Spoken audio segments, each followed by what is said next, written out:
جمع ہے بنانا۔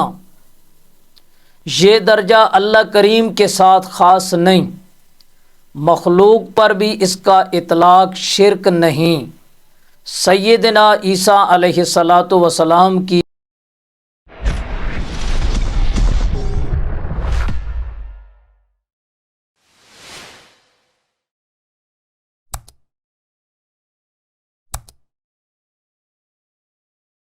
الحمد للہ وکفا والصلاۃ والسلام علی من لا نبی بعد، اما بعد فاعوذ باللہ من الشیطان الرجیم، بسم اللہ الرحمن الرحیم۔ یا ایہا الناس اعبدوا ربکم الذی خلقکم والذین من قبلکم لعلکم تتقون، الذی جعل لکم الارض فراشا والسماء بناء وانزل من السماء ماء فاخرج به من الثمرات رزقا لكم فلا تجعلوا لله اندادا وانتم تعلمون۔ صدق اللہ العظیم۔ سامعین محترم، اس سے پہلے 3 جماعتوں کا تذکرہ گزرا ہے۔ اب یہاں سے سورہ بقرہ کا اصل موضوع اور اصل دعویٰ ذکر ہو رہا ہے۔ تو سورہ بقرہ کا جو دعویٰ ہے وہ یہاں سے شروع ہو رہا ہے۔ تو اللہ تبارک و تعالی کا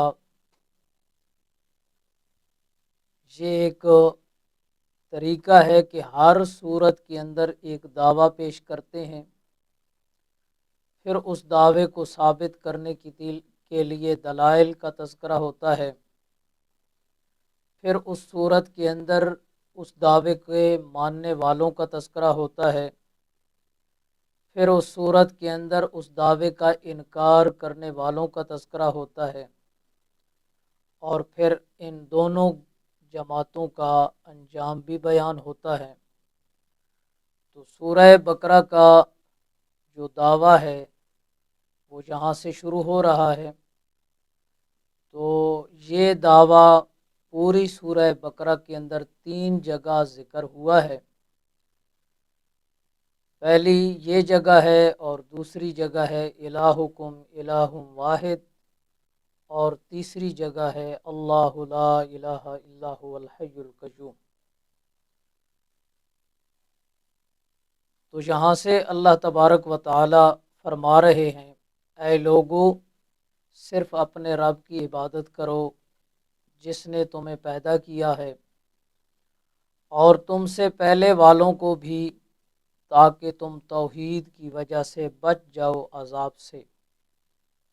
وہ ذات جس نے بنایا تمہارے نفع کے لیے زمین کو بچھونا اور آسمان کو چھت، اور اتارا آسمان سے پانی، پس اس پانی کے ذریعے نکالے میوے تمہارے کھانے کے لیے، پس نہ بناؤ اللہ پاک کے لیے شریک عبادت میں، اور تم جانتے بھی ہو۔ تو ماقبل کے اندر منافقین کی متعلق مثال ذکر کی گئی تھی۔ اب ان آیات مبارکہ کے اندر روحانی مریضوں کے لیے نسخہ شفا تجویز فرما رہے ہیں اللہ پاک، اور وہ توحید والا نسخہ ہے۔ چنانچہ قرآن کریم نے تمام انسانیت کو دعوت فکر دیتے ہوئے فرمایا کہ عبادت صرف اپنے رب ہی کی کرو، معبود برحق صرف رب کی ذات پاک ہے، کیونکہ معبود وہ ہو سکتا ہے جو خالق ہو، اور تمہارا اور تم سے پہلے لوگوں کا خالق صرف اور صرف رب ہی ہے۔ رب ہی کی کرم نوازی ہے کہ اس نے تمہارے ہی نفع کے لیے زمین و آسمان پیدا کیے، آسمان سے بارش برسا کر زمین سے رزق کا بھی انتظام فرمایا۔ جب مذکورہ تمام صفات اللہ کریم وحدہ لا شریک کی ہیں، تو پھر عبادت میں اس کا شریک کیوں کرتے ہو؟ اگر عبادت میں غیر اللہ کو شریک نہ کرتے ہوئے خالص اللہ ہی کی عبادت کرو گے پھر عذاب خداوندی سے بھی محفوظ رہو گے۔ اب یہاں پر ایک سوال پیدا ہوتا ہے کہ اگر خالقیت باری تعالیٰ کی صفات مختصہ میں سے ہے تو پھر غیر اللہ کو خالق ماننا شرک ہوا۔ تو سیدنا عیسیٰ علیہ الصلاۃ والسلام نے بھی فرمایا انی اخلوقو، فرما کر خلق کی نسبت اپنی طرف کیوں فرمائی؟ یہ ایک سوال ہے۔ اس کا جواب یہ ہے کہ خلق کے دو معنی آتے ہیں۔ پہلا معنی خلق بمعنی ایجاد، جس کو خلق ما فوق الاسباب سے تعبیر کیا جاتا ہے، یعنی شے کو عدم سے وجود میں لانا، لیکن اسباب مروجہ اور آلات عادیہ مخلوق کے ذریعے نہیں بلکہ غیبی قوت ما فوق الاسباب سے ہو۔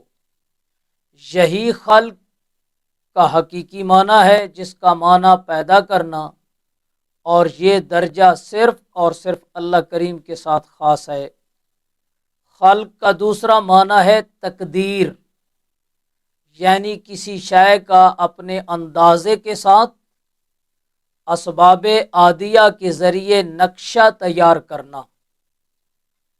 اس کو خلق ما تحت الاسباب سے تعبیر کرتے ہیں، جس کا ترجمہ ہے بنانا۔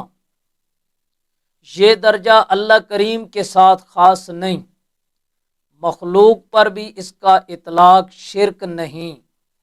سیدنا عیسیٰ علیہ الصلاۃ والسلام کی جو خلق کی نسبت اپنی طرف کرنا وہ بمعنی تقدیر و تصویر ہے، عدم سے وجود میں لانا نہیں ہے۔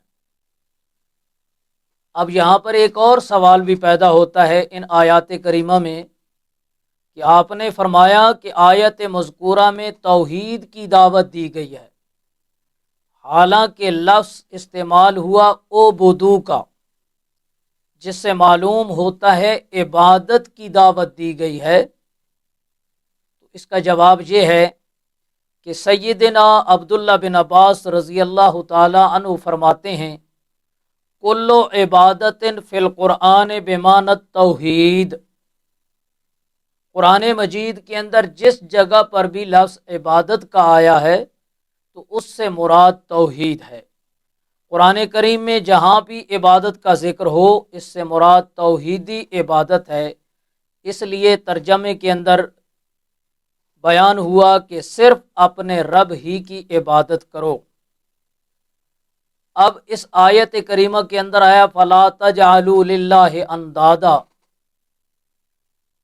تو ند کا معنی ہوتا ہے ہم سر، مخالف، مگر بالاتفاق مفسرین اکرام قرآن کے اندر جہاں پر بھی ند کا لفظ استعمال ہوتا ہے تو اس سے مراد شرکا لیتے ہیں، خواہ وہ اللہ کی ذات میں شریک ہوں یا صفات میں شریک ہوں یا افعال و تصرفات میں یا نام و محبت میں یا عبادت میں۔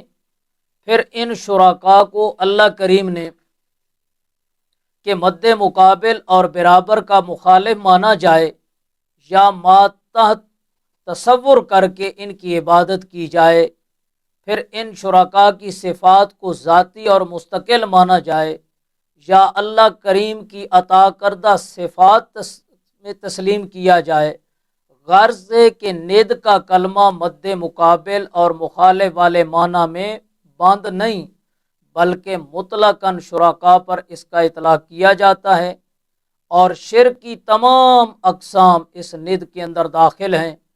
چنانچہ علامہ آلوسی رحمۃ اللہ علیہ لکھتے ہیں اپنی تفسیر کے اندر کہ مفسرین اکرام ند کا استعمال مطلق شرکا پر کرتے ہیں۔ روح المعانی صفحہ 245 جلد نمبر 1۔ علامہ موراغی رحمۃ اللہ علیہ لکھتے ہیں کہ انداد وہ ہیں جن کے لیے لوگ عاجزی کریں، حاجات میں ان کا ارادہ کریں۔ قرآن کریم میں مختلف مقامات پر مطلقاً شرکاء کو نس سے تعبیر کیا گیا۔ قرآن مجید کے اندر پہلا مقام سورہ زمر ہے، تو اللہ فرماتے ہیں وَجَعَلَ لِلَّهِ اندادا، اور بناتا ہے اللہ پاک کے لیے شریک۔ دوسرا مقام سورہ ابراہیم ہے، وَجَعَلُوا لِلَّهِ اندادا، مقرر کیے ہیں اللہ کے لیے شریک۔ فَلَا تَجْعَلُوا لِلَّهِ اندادا سورہ بقرہ، پس کسی کو اللہ کا شریک نہ بناؤ۔ تو اب ان آیات کریمہ کا خلاصہ یہ نکلا کہ معبود برحق وہ ہو سکتا ہے جو صرف خالق ہو، مخلوق کبھی بھی عبادت کی مستحق نہیں ہو سکتی۔ جب خالق صرف اور صرف اللہ پاک ہے تو معبود بھی صرف وہی ہونا چاہیے۔ اور بات ان آیات کریمہ سے ثابت ہوئی کہ اللہ کریم کی گرفت اور اس کے عذاب سے بچنے کی واحد صورت یہ ہے کہ انسان توحید کو قبول کر لے۔ جب اللہ تبارک و تعالیٰ کو ذات کے اعتبار سے، صفات کے اعتبار سے، اوامر اور نواہی کے اعتبار سے اکیلا مانا جائے، اللہ تبارک و تعالیٰ کی ان صفات کے اندر کسی کو شریک نہ کیا جائے، تو یہی توحید ہوگی۔ اگر اللہ تبارک و تعالیٰ کی ذات صفات کسی مخلوق میں مانی گئیں تو اس کو اللہ تبارک و تعالیٰ کا مد مقابل مانا جائے گا، یہ شرک بن جائے گا۔ تو دعا ہے کہ اللہ کریم ہمیں اپنی توحید کے اوپر استقامت عطا فرمائے اور ہمارا خاتمہ بھی توحید ہی کے اوپر ہو، کیونکہ توحید ہی وہ واحد عقیدہ ہے جس کی بنیاد کے اوپر نجات ہے۔ اللہ عمل کی توفیق عطا فرمائے۔ وما علینا الا البلاغ۔